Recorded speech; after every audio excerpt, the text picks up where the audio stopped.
Hey, what's up, you degenerate gamblers? This is Bill Burr, and you're listening to SGPN. Let it ride, baby. Long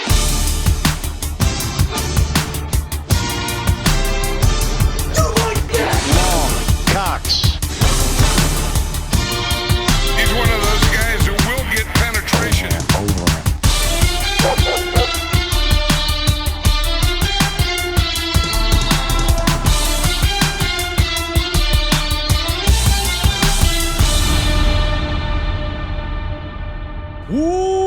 Welcome, everyone, to the Sports Gambling Podcast. I'm Sean, stacking the money green with my partner in picks, Ryan, Real Money Kramer. What's happening, Kramer? Dog. Yeah, bet bash, baby. We're here. Already got drunk once in Vegas. Yes. Now we're working. Technically, we are working. Room yes. full of degens. Excited to learn about minus 110. Well, yeah. So shout out. We were chatting up with some of the people before the show. Like, we were at a panel and they were explaining minus 120. We will not be going over betting basics, but we will talk about some. Call us old fashioned, but a betting podcast should be about people giving out betting picks. I know that's a novel concept in our industry, Ryan, but we're here to do that. Also, the live audience got to witness me almost fall off the back of the stage, which you had predicted someone would, and I ate it pretty hard. The hot yoga paid off. Yes, great core strength, big hot yoga advocate. I'll start off. Bet Bash, first time we're over here. I would say what I like about Bet Bash already is normally when you're having a conversation at like a networking event for one of these conferences and you're like tuning out the conversation you're having while watching the screen in the background because you're sweating out the Phillies team total. It's not rude here. It's expected. No. So I really like that. I had $0 wagered on baseball yesterday, and I sweat out 3 separate games with 3 separate individuals. So made some new friends too. A little hugging. Yes. Shout out to. I don't see a lot of hugging going on at the Bet Bash crowd. Not a lot of celebrating leading to bodily touching. Right? It seems like maybe not the right. And of course, if you took the over on women who would show up at this conference, you are shit out of luck, right? I was doing the math, and with the counting the bartender, it was no more than 4 women at a time. I'm going to push back. I was shocked to see so many women. Oh, really? Okay. It was maybe 3, but still, that was 3. How are there any women? Well, we were talking about, we do a segment on our show, SGPN Sportsbook, where we like to set up hypothetical lines, but tonight they're having another open bar. Women in the room at the same time or Carolina Panthers wins. What would you rather have going into this season? It's by a pool. You got to take the women. I have a feeling. Okay. Spanky's done a great job with the layout here, whether it's drinks, food.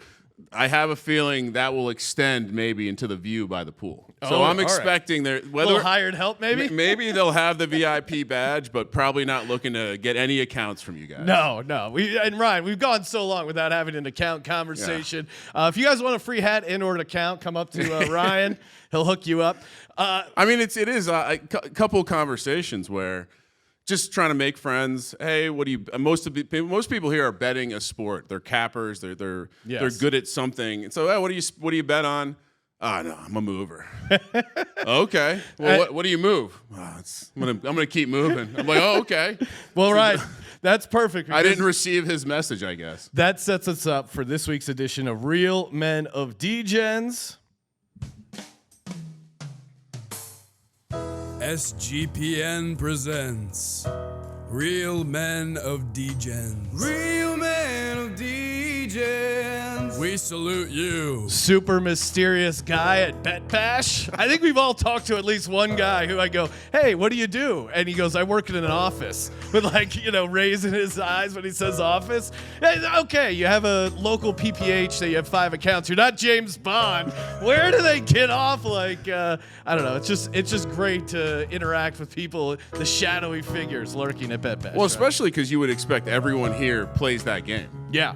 Everyone here is in those shadowy streets. So to be the shadowy guy in the shadowy streets, we cheers salute to you. Super mysterious guy here at Bet Bash.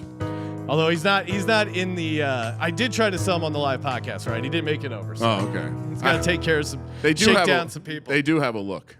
Be careful out there. All right. We here at the Sports Gambling Podcast, Ryan, love giving out some NFL futures bets. We've been doing 32 NFL team previews, obviously one for each team. And along the way, we've come across some long shot bets that we think actually have a chance of hitting. We're going to call it 5-figure futures. Basically, any of these bets we're going to give out, $200, you can turn it into at least 5 figures. Again, it's the NFL. If you guys are here, I assume, who loves betting the NFL?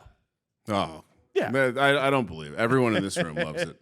Yeah, come on. I mean, that if you're not, even if you're bad at it, you love it. Yeah, it's still really fun. Even if you, to your point, Ryan. Even if you're not hitting on a bunch of stuff. So we're gonna give out some long shot bets we like this season. Kramer, why don't you start things off? What is one long shot? We've gone through the team previews. What is one bet you're really into? So this is one that's very unpopular too. We've been breaking down all the teams. We just broke down the Falcons. Something that stood out to me about the Falcons is everyone is basically in a new role at a relatively what seems like a dysfunctional organization. Fantasy crowd is helping boost up the numbers for the Falcons. I think also just it can't be as bad as it was with Arthur Smith last year. So in a world where Jimmy Lake hasn't had a ton of success, a little bit as a defensive coordinator and a good structure at Washington, but other than that, what do we know? On the offensive side of the ball, I'm just going to throw it out because I get it. You have Kirk Cousins, you have Michael Penix, but you have a first-time play caller. You have a guy who's barely coached. First-year coaching was 2019. And then on top of that, you have Raheem Morris, who was shamed into being hired by the Saints GM. He said, shame on the NFL for no one hiring Raheem Morris. So he gets hired by Arthur Blank. Again, tell me why they're not a dysfunctional organization. So I say all of that to say, I didn't even mention how bad their defense is going to be.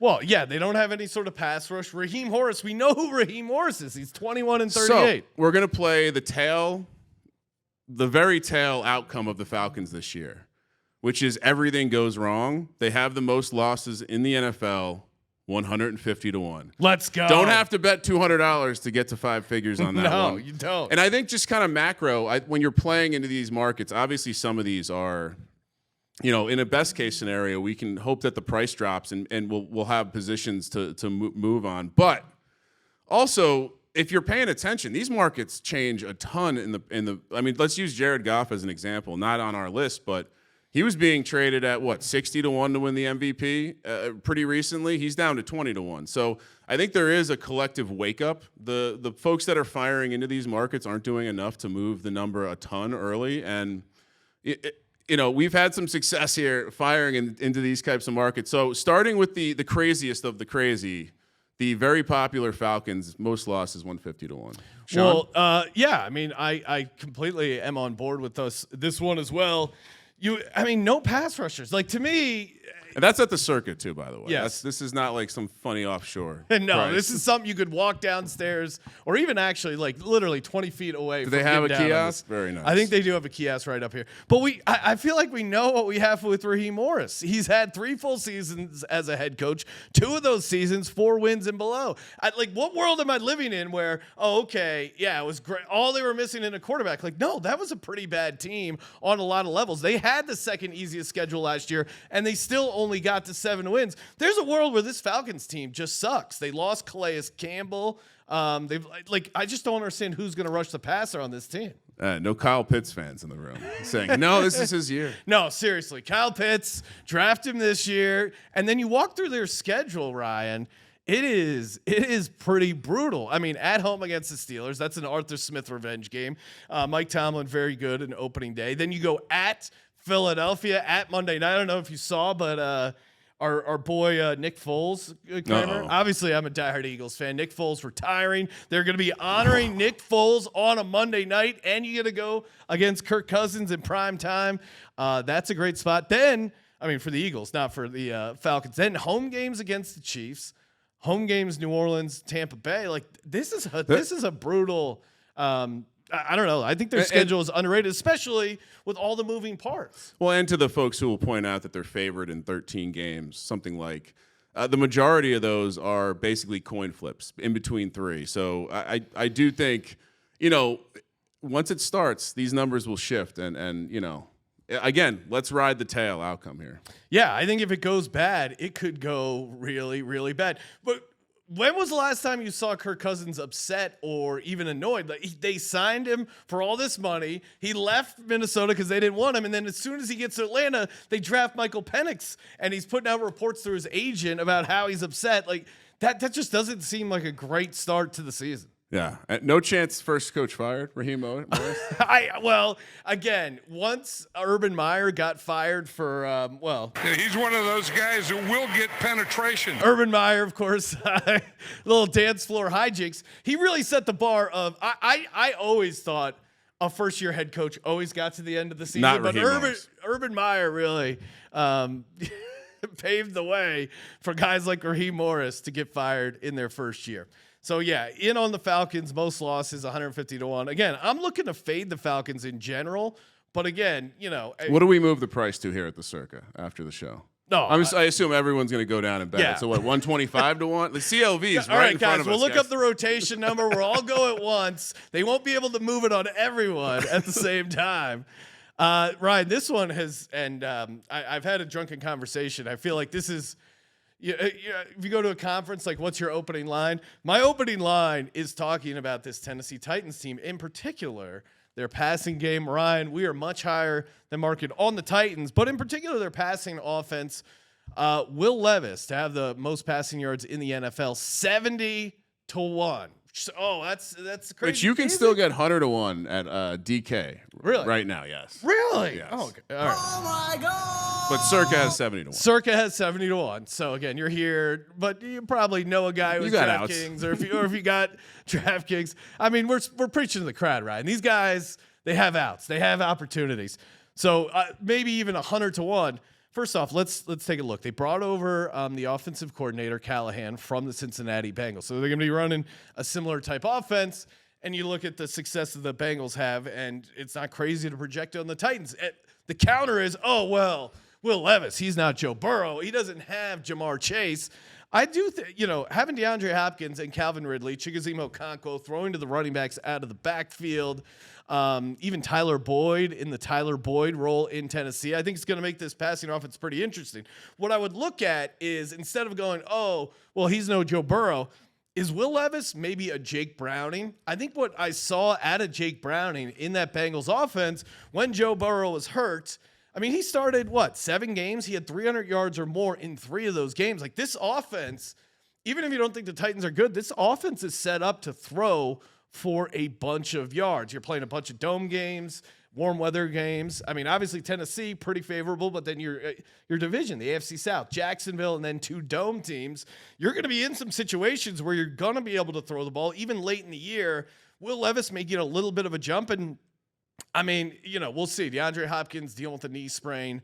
I think he's going to be good to go week 1. Maybe that messes up stuff a little bit for them, but he had a number of nice deep balls to DeAndre Hopkins. Again, in a smaller sample size last year, but that's how you hit long shots with a little bit of projection here. Yeah, so Joe Burrow in that first year in the offense, 4,600 and change, which would have been right up there with Tua last year. I think also you failed to mention how bad this defense could be. Yeah. And how this team could be trailing in every game. They're only favored in 1. And so it certainly, and also this team has made a bet on Will Levis. They put all this talent around him. It certainly doesn't seem silly. I think there's a reason the price is starting to come down. You see some of the sharper fantasy sites out there projecting the pass rate over expectation of this team to be much higher than I think people can wrap their heads around. Like, this has been a team with a bell cow back dating back to Chris Johnson. And so I do think there's some value here. And also ever since I watched Will Levis throw a pass, realize it was a horrible pass, and then immediately try to run downfield and catch the same pass. Gets his own rebounds. How can you not like that guy? Find me a way. And I will say this just anecdotally, and maybe these are also people that like our show, so they're also in on the Titans, but it does seem like some other folks out of Bet Bash seem to be agreeing with the a little bit more bullish than market on the Tennessee Titan angle. Yeah, and again, to your point, like, even if you think the Titans still may suck, the passing game is certain, and that almost leans into it. Like, they're going to have a ton of playing from behind and throwing a bunch. And if you like to factor off the field, I don't know if you guys have seen Victoria Fuller, a.k.a. Will Levis's new girlfriend. Very attractive. So if you're an old school scout and go, I need a true alpha at the quarterback position if I'm going to be betting 70-1. I don't want it from, he's Jared a true Goff. alpha. Oh, Jared Goff. Have you seen his girlfriend? I don't know if he's a true alpha. Yeah, I mean, I've been to Detroit. I don't know what part of Detroit his girlfriend's from, but very attractive lady, right? Yes. Right. I have nothing to add to that. No. I keep my handicapping on the field. Will Levis, most passing yards, 70-1, and then Falcons most losses, 150-1. What's another long shot that actually might hit, Ryan, that we can stand up here at Bet Bash and make a case for? And also feel free, if you scan that QR code, you can send in your questions. They'll pop up here. If for some reason it doesn't pop up, you can raise your hand. Yeah, we'll do some. Yeah, if you guys got questions or you want our takes, certainly happy to answer any questions. All right, so Jacksonville, the Jags, not even a big Jags fan this year, but I do think when you see what they've done, bringing in Ryan Nielsen, a guy who has produced sacks. If you go back to New Orleans 2 years ago, he took over Atlanta last year, doubled their sack output. And all you're hearing this preseason from these pass rushers, Josh Allen, first-round talent, Trayvon Walker, former first overall pick, they're not having to think as much. They're just attacking. They're just getting after the quarterback. They brought in Eric Armstead. He seems to be getting healthy. He's going to be joining soon. And I think if you look to a situation, plenty of people are bullish on this Jags offense. I absolutely like the idea of taking a stab of them to lead the league in sacks.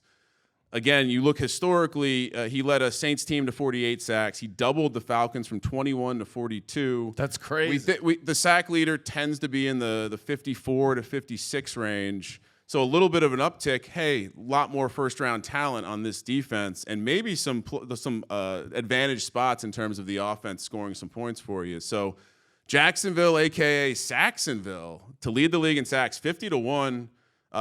This feels like a misprice. This is one of those where maybe they don't watch the games. Maybe they're not keeping up on I see why some of the other teams are favored, but at 50-1, there is definitely, to me, some value there. I mean, just look at the 32 teams. They shouldn't be, in my mind, below average. They have Josh Allen on their team. Josh Allen is 9-1 to lead the entire league in sacks. Like, he's one of the favorites to lead the league in sacks. To your point, Ryan, if he does that or is up towards the top, and Trayvon Walker, you get a little bit more out of him. Well, he's changing his role completely to where he's going to be getting after the quarterback more. So yeah, this is one where I think there, sometimes you got to. It's a little bit more of a scheme coach speak thing, but it definitely seems like this team is going to be letting their pass rushers rush the passer this year. Yeah, and then the Eric Armstead addition, he's a little banged up, but he should be fine by the time the season starts. Like, adding him in there is huge. And if you like the Jags in general, you should have a small sprinkle on this as well, because you look at Doug Peterson's teams. I mean, the Eagles 2017, Ryan, when they won on that Super Bowl, part of it was, having a very good defensive line, a very good pass rush. They were up there in the top of the league with sacks. So if you're high on the Jags and you think Jags are going to have a good season, I think it's going to be tough without a pretty good pass rush and racking up some of those sacks. So I love it. Saxonville, 50-1 feels like a great long shot. I predict this line moves for sure. Although I don't think the Circa is dealing team sacks right now. So you got to go. This price is from DK. Ryan, here's one. Now this is another DK price. Hopefully Circa starts offering some of these markets. As far as like passing, rushing leaders, there's these sub-markets now, like within the division, rushing yards within the division, rushing touchdowns. Then they also have a different subset of the rookie leaders, which is really fun. I think DK is the only one hanging them right now.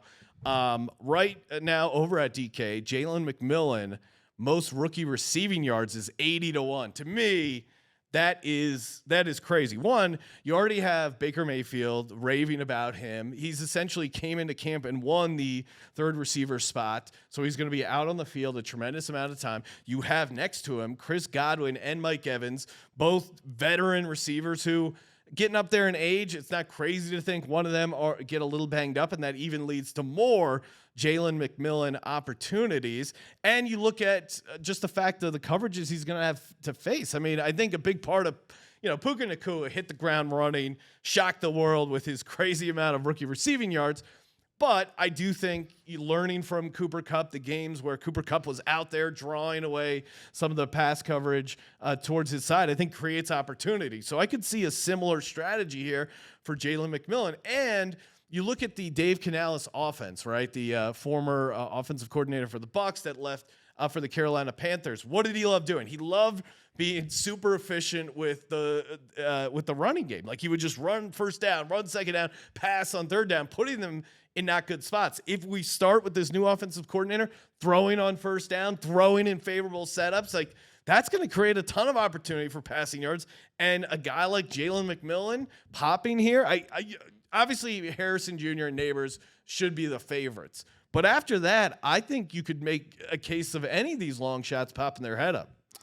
I mean, certainly if you look at rookies too, like what gets rookies on the field quickly, it's route running. And that's kind of his calling card. And yeah, you're probably playing an injury outcome for Evans or Godwin here, but I mean, this is the modern NFL. So I mean, I think in general, these rookie divisional markets like this are just, I think they put the interns on the prices sometimes because they often don't even match up to the overall markets or even the rookie. So I think and again, Jalen McMillan, probably Godwin's the guy we need to go down for this one, but we'll take a piece. Well, and Godwin, I mean, when was the last time Chris Godwin had a healthy season? Yeah. Also worth noting, the offensive coordinator came in specifically to work with Baker. So there's some level of optimism. Yeah, and he comes from, again, kind of comparing him to Puka Nacua, he comes from the Rams offense. Yeah. Now, he had a brief little, what was he, the Kentucky Went down head coach? to Kentucky to be the OC. Yeah, but other than that, he was a part of that Rams passing game. So him kind of picking up where they left off. Ryan, I don't think – so, yeah, Chris Godwin has never started – actually, last year was the only year he started full season. Well, I feel like he's always a little banged up with his hamstrings or whatever. Like he just, I don't know. Even remembering back to his time at Penn State, I feel like he's perpetually banged up. Yeah. Well, this is that's a fun long shot. Yeah, I'll tail you on that one. Oh, well, thank you. Maybe Ryan. we'll move the price. What else you like here? Toss out another long winner here for the audience. Colts. So a lot of people are up on the Colts this year. I think the Shane Steichen offense, very exciting. Going to generate a lot of offense if it's working. And Michael Pittman is being offered at ridiculous prices for the Offensive Player of the Year. He's one of the guys in the league that's going to receive that 25% target share that you probably need to get there. He's going to need a slight uptick in his yards per catch. But if Anthony Richardson goes and they're driving the ball down the field, working off the running game, he's going to be in the mix. He was already a top 10 target guy last year. If that upticks because it's not Gardner Minshew, that sounds great. And even if you bring up the case, hey, Anthony Richardson's going to get hurt again. They brought in Joe Flacco. What did Joe Flacco do to that Browns offense last year? Poured gasoline on it. And Michael Pittman, I know the Circa offering 180 to 1 on the Offensive Player of the Year. Again, he's on a very short list of guys that are going to receive enough volume in the passing game to get there. And I'm not super bullish on the Colts in terms of wins and losses, but I do see this offense. I believe in the offense, and it is reasonable to expect that the alpha receiver in that offense is going to end the year near the top of the league in all the receiving categories. Yeah, and even I don't think it's that hard to project of AR-15 making a little jump here as a passer. Michael Pittman breaking right with some touchdown stuff. To me, the formula for Offensive Player of the Year, because it does seem like they're not going to be giving it to quarterbacks anytime soon. The formula for Offensive Player of the Year, my theory is that it's basically like the guy who wins all the fantasy leagues, right? So like last year, if you had Tyreek Hill, obviously you're looking pretty good there.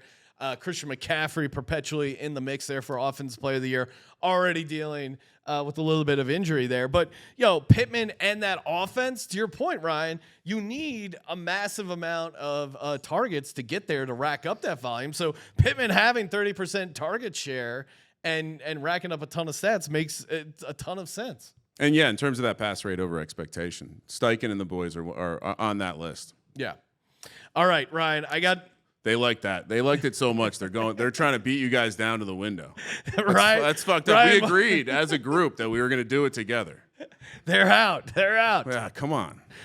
Here's another one I like, Ryan. Again, I'm an Eagles fan. Maybe I'm a little biased, but I'm looking at Jalen Carter, Defensive Player of the Year. Now, this one's already moved a little bit. It was as high as 100 to 1. I think you can still get 70, 65 to 1 if you shop around.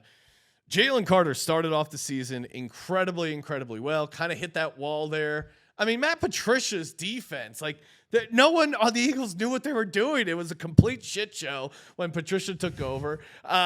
It was a disaster. I think he hit a little wall conditioning. He is going to plow through that wall this year. Vic Fangio, great addition to the Eagles defense as DC.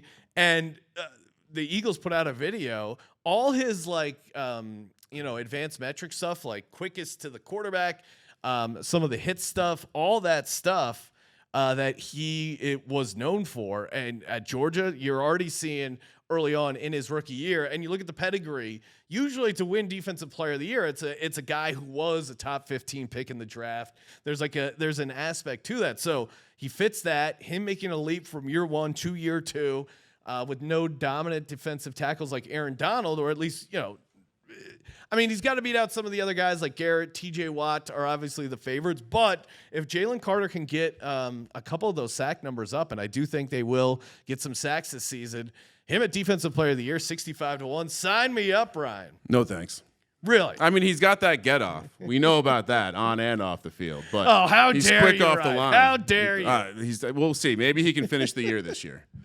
Oh, he finished the year. He just didn't finish the year well. I wouldn't recommend you guys tailing that one. The problem is Ryan's a Giants fan, and he's a bit of a hater when it comes to the Eagles. I'm trying to give you guys great value at 65 to 1, and Ryan's shoving it. I'm not going to tell you to bet Dan Jones MVP or Malik Neighbors Offensive Player. My heart's on the sideline right now. Really? You're not going to tell these people? They could walk down right now. Danny Dimes himself, Ryan. Come on. Sure, the Giants were out on Daniel Jones and were doing everything they could to get rid of him as their quarterback, but it doesn't mean he's not going to have a great season. See those fights at Lions camp? I'm all the way in. I went to the window and bet all the stupid shit. Any Giants bet you can bet, I've already got it in my pocket.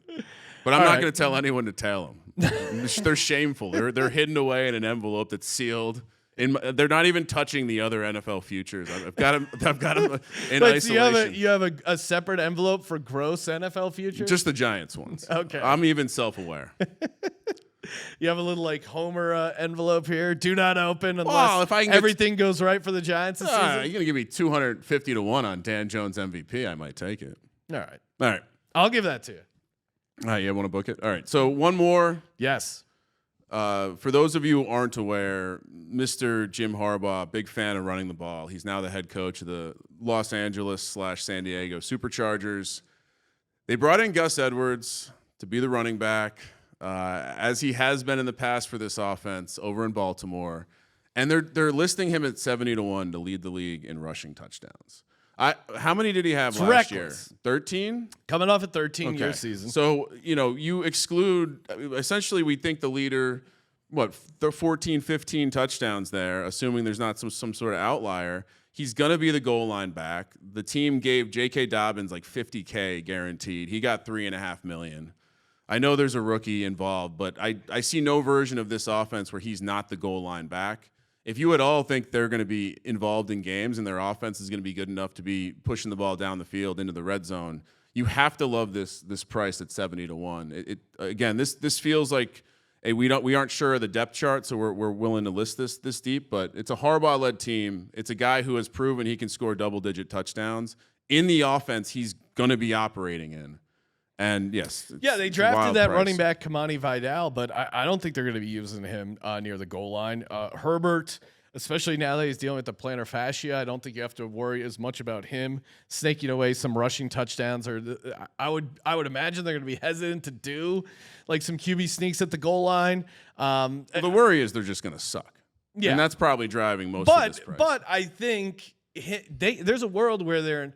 But Is that the market? Like the market, I think, has them at 9 win total. Yeah. So I don't. Certainly, them sucking could be an issue, and if the offensive line falls apart, and Herbert, but if their offensive line is defense, and if we believe Greg Roman's scheme can get some extra pump here from the offensive line, the rushing game, I think them getting a decent number of rushing touchdowns is very realistic. I just look at no one else is going to be competing with Gus Edwards for touches inside the 5 at, as far as rushing. So even if he just leads the team and he doesn't have a lot of other competition, the rushing touchdowns, you're kind of in the mix, I think. Him getting, he had 13 last year, him getting up to 16. Offense was better crazy last year, but there was more competition last year. So yeah. Way more competition, and I like the Greg Roman connection as well. So, Gus Edwards, most rushing touchdowns, 70-1. Let's book it, Ryan. No, that one's already been booked. But okay. I happily, and I assume this will not be the price on kickoff weekend. Yes. What about do you have any others you want to throw out, Ryan? Long shot ones. Maybe we even toss out a couple college. Yeah, we got college. Yeah, sure. College football. I assume some of you pay attention. The Heisman market is very, very fun. I think they list guys. They don't know what the job's going to look like. We've seen the kid Riola out of Nebraska. That price has plummeted recently. I'm a Virginia Tech fan, and we've seen Kyron Jones open as high as 250-1. He's down to 75-1 downstairs. I still kind of like the price. I mean, he's leading a team that has the most returning production in the country. He is leading a team that is going to compete for a conference championship, which means a spot in the playoff. And he's leading a team where he was dropping 50 burgers on folks last year. So you check all the stats box, you check the winning box. And honestly, there's a little bit of hype around the team, so you check that box as well. And I think while we've missed the best of the number, still very interesting. One that we haven't missed the best of the number is KJ Jefferson. KJ Jefferson at 100-1 for UCF. Shout out to we got some UCF alum in the house. Travis in the house, big Orlando guy. Let's go. And I mean UCF. The last time Gus Malzahn was running an offense with a very large athletic dude, it was Cam Newton, and he won the Heisman for Auburn. KJ Jefferson comes down from Arkansas, where he did everything for that team, and they can't get out of their own way. Up there, give us a woo pig suey. And but now coming to a system that is only going to generate numbers for him, so you wonder, can UCF be competitive enough to rise his stock to the point where he actually can win this award? Yeah, I think so. I think they're live to win their conference as well. I think they're going to be a player in the Big 12. They've become one of the weird road trips that you got to go down there to Florida from wherever you are in the Midwest. Bounce house. And I think if there's one thing I can predict is that he's going to, like I said, he's going to put up crazy numbers in this offense. And so KJ Jefferson at 100-1 feels like the kind of guy that after 3-4 weeks of him putting up crazy stats in the non-con, he's going to be like 20-1, 30-1. So those are my two favorite plays. Like I said, I would still play the Kyron Jones. I think you can still find 100-1s at FanDuel, but these guys are both going to be putting up the bonkers numbers you need, and especially if you're in a position where you can sell on the secondary market, which for Heisman tickets is critical. The price is going to come down once you see the numbers. It becomes a popularity contest, and they usually get it wrong early. So looking to play some variance here with KJ Jefferson and Kyron Jones. Nice work of the use of the word variance. Right? Thank you. And also, it's going to be very fun to say drone strike every time we say Hokie score a touchdown this fall. Drone strike. Let's go. Okay, my long shot for college football. Give me the Syracuse Orange. I still call them Orange Men. Syracuse Orangemen 100-1 to win the ACC championship. That's I think moved. I gave it out at 100-1 previously. I think it's down to 75-1. They bring over Kyle McCord, quarterback formerly of Ohio State, coming off an 11-1 season where he only lost to Michigan. Now, obviously, this Ohio State team was way better than Syracuse, but you look at the Syracuse schedule, Ryan, they miss a ton of the big dogs. To me, this is just all about their schedule. And if you're playing conference championship futures, you really have to look around a lot because I think some of these dogs are going to be live in the conference, especially these mega conferences where it's like 16, 18 teams. They haven't even announced some of their tiebreaker situations. So some of these teams that are a talented enough team that don't play some of these big dogs might get into the conference championship. And if you have a chance to hedge out at 7,500-1 with Syracuse Orange, you're going to be in a good spot. Listen to the schedule. Ohio at home, Georgia Tech at home, Stanford at home, Holy Cross at home. Georgia Tech, by the way, is coming off a little bit of trip to Ireland. Yeah, they're coming to Ireland, to Syracuse. So those are their first 4 games. Going to be favored in all of those. At UNLV, there's a chance by then they might even be favored over UNLV. Sure, UNLV small favorite. At NC State, that obviously they will be a dog, but I think they have a good chance. Then they have their bye. Then they go at Pitt. Virginia Tech at home. I know Pitt might have fired their coach by then. Yeah, I mean, Narduzzi is definitely on the hot seat in Pittsburgh. Virginia Tech, which Tough spot there. Ryan has Kyron Drones being the best player in college football, so maybe they're a small dog there, but at least they're at home in the Carrier Dome. And then they go at Boston College, at Cal. They should be favored there. UConn at home, and then their last regular season game, Miami at home, which is probably their toughest. Is their toughest game on the schedule, but they get it at home, and that game could be playing for who gets into the ACC championship. So again, if you're looking to buy out a little bit, if you have that 100-1 or 75-1, and they're a 1-loss Syracuse team against Miami, there's going to be some good opportunities to get out of that at a decent number. And the cautionary tale is, like, honestly, go find any conference who has announced how they're doing their tiebreakers. So like a lot of them, they just haven't announced. And we saw what the Big Ten did during the COVID year, where they just changed the rules. And so I guess that would be my biggest concern, is that when they realize they're going to get to the end of the year and there's going to be 4 teams at 8-4 vying for a spot in the title, maybe they change the rules. Hopefully not.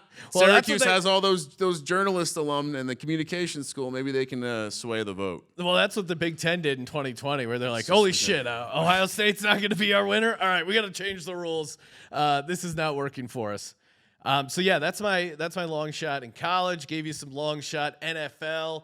Would love to open it up if you guys have questions and or takes. If you have a take, I'm looking at the guy over in the Cowboys jersey, Ryan. Ryan's a Giants fan. I'm an Eagles fan. Maybe the Cowboys guy has a take. Was that Quincy Carter? Kellen Moore. Oh, okay. So you're supporting the Eagles offensive coordinator. I lost a bet that Kellen Moore would have more wins than Tim Tebow career-wise. Oh my God, that's a great bet. It was like 97. Oh, okay. That's a hilarious sweat there at the end.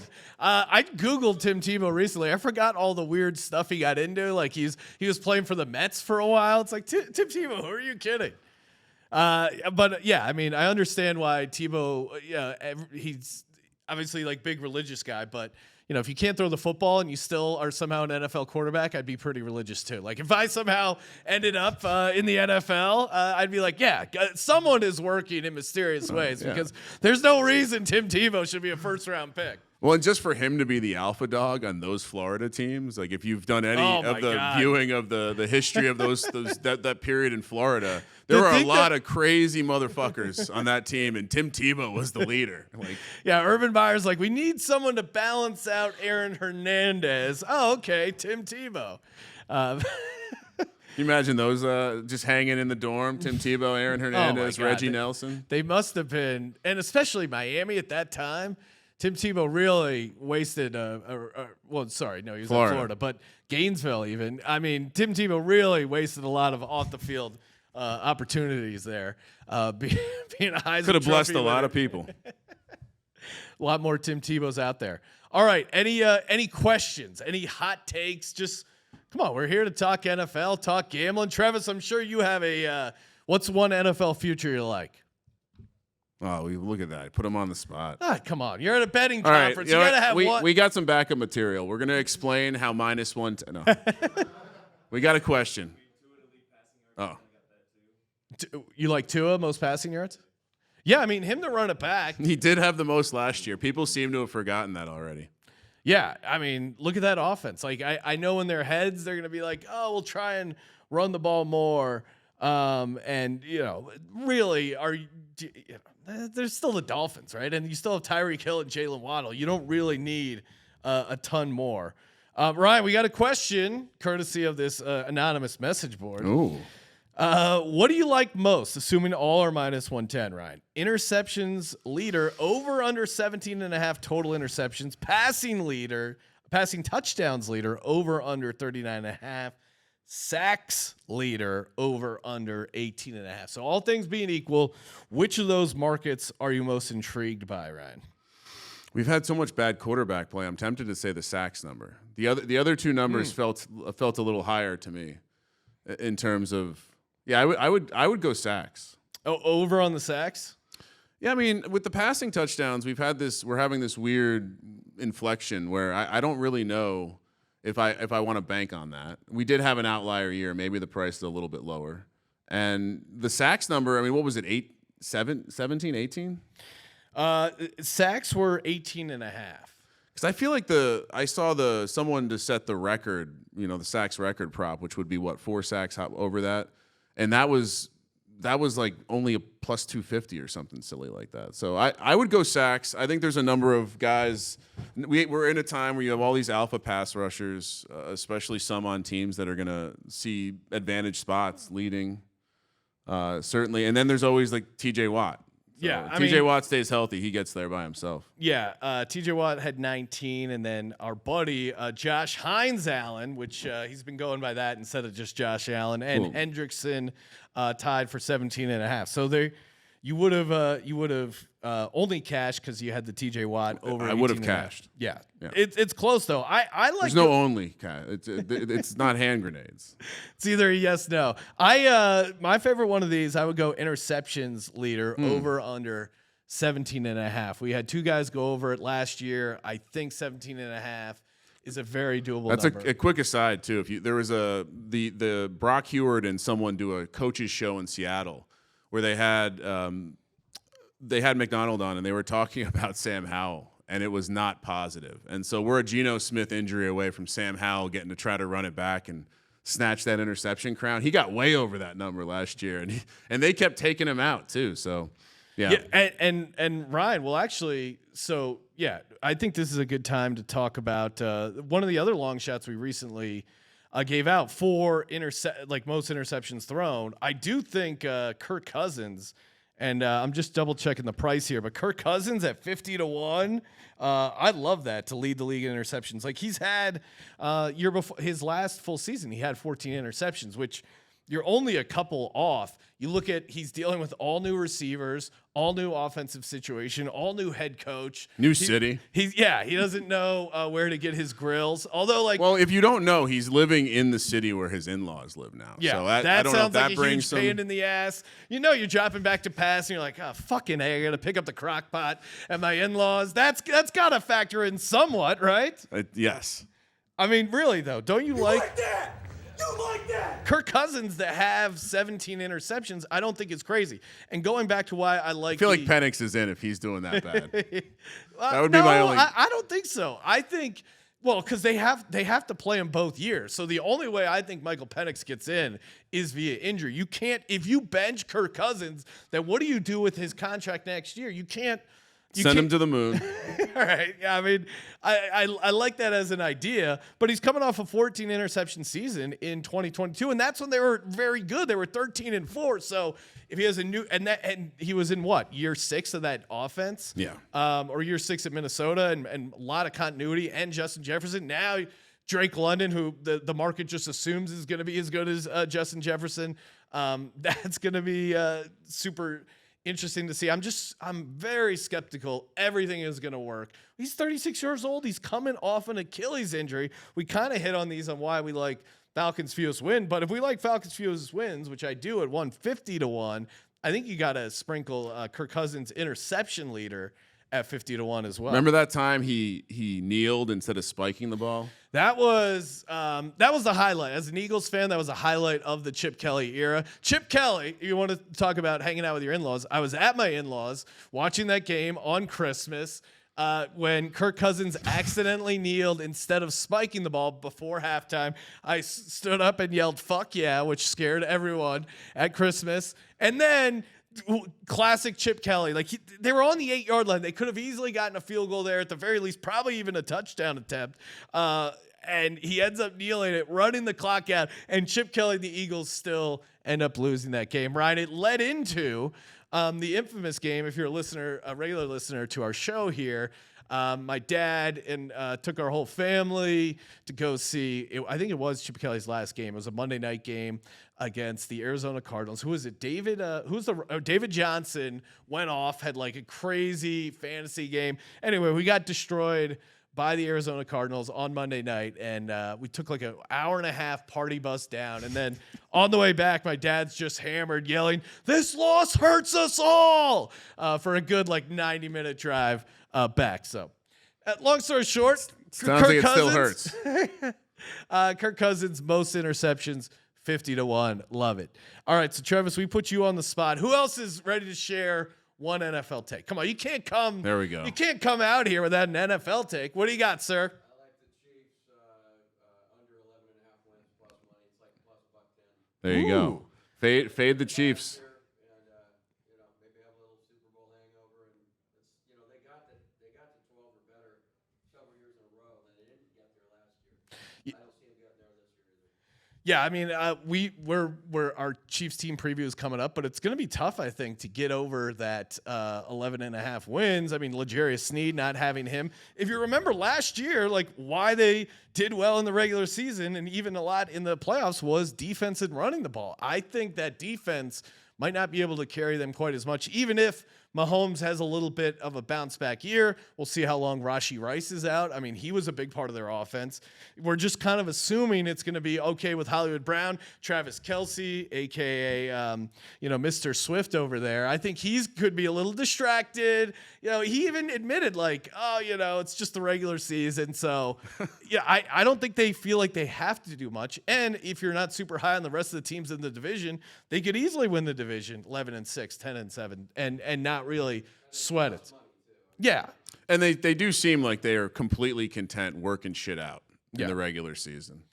Andrew, did you have a take or question? I like Burrow for MVP. Oh. I think that everyone's going to be talking about Josh Allen, Lamar, and Mahomes, and he might just fly under the radar, and he's got that new Dennis Rodman haircut. I do think the hair indicates serious. He's making moves. I mean, on or off the field, he's making moves. I will say, though, I did fall into this trap last year watching the training camp video. He showed up with whatever haircut, and he was just walking with his chest out. I'm like, uh-oh, Burrow's not going to have a slow start this year. He's ready to go. And then same old Joe Burrow. But 9-1, I know there's some 10-1s out there. Certainly, the new offense is what scares me the most, but you could absolutely make the case. They how many wins did they have last year? In spite of all of these things going wrong, and so the ceiling of the MVP tends to be the number 1 seed. Could they be the number 1 seed?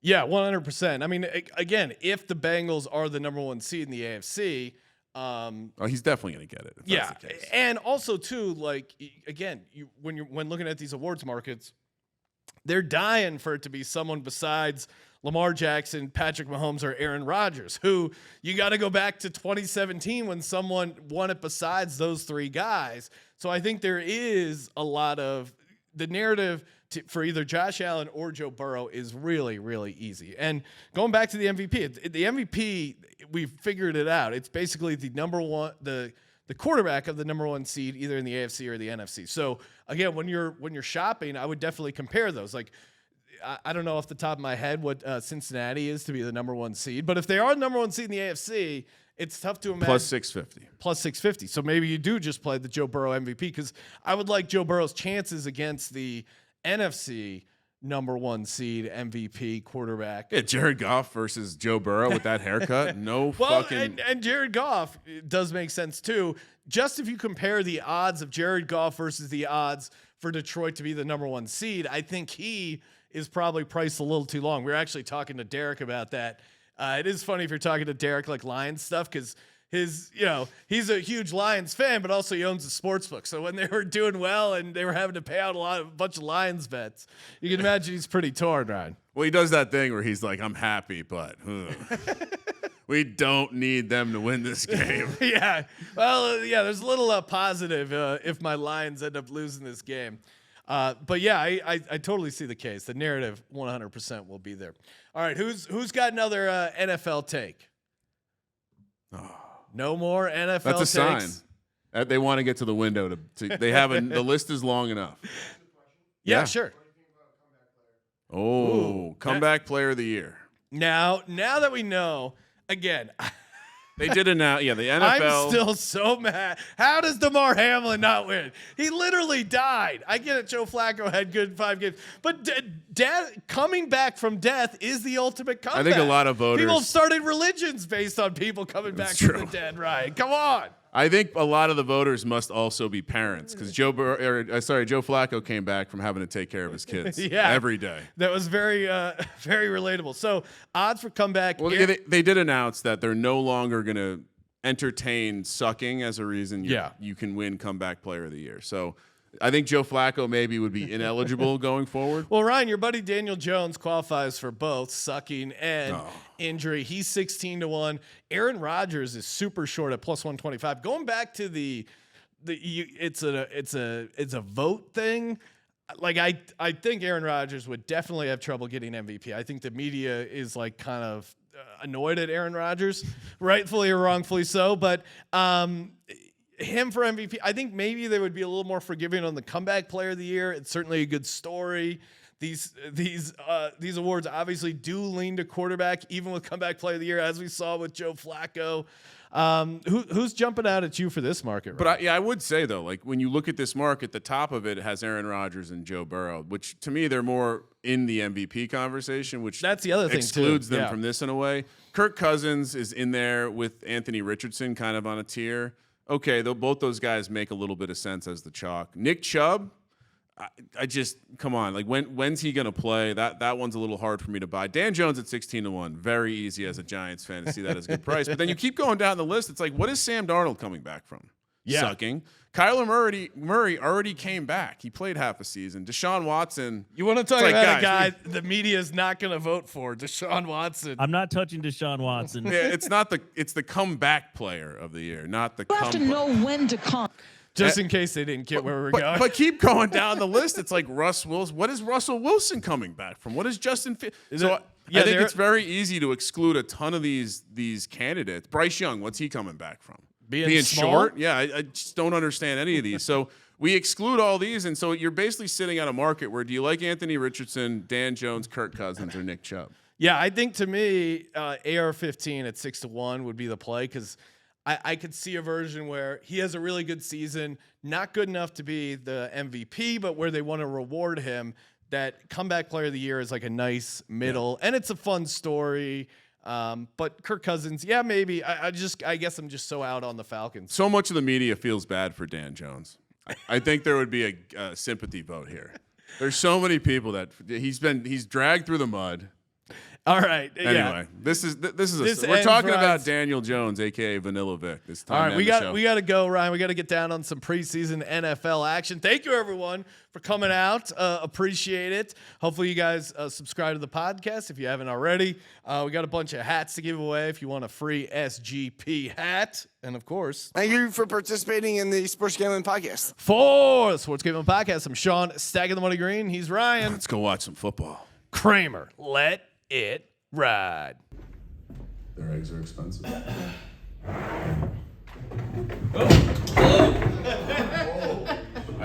did predict that. Not me though. You hit the bar before this, or that was staged. Yeah, I think I got that. So. This is a dangerous stage. Surprised no one's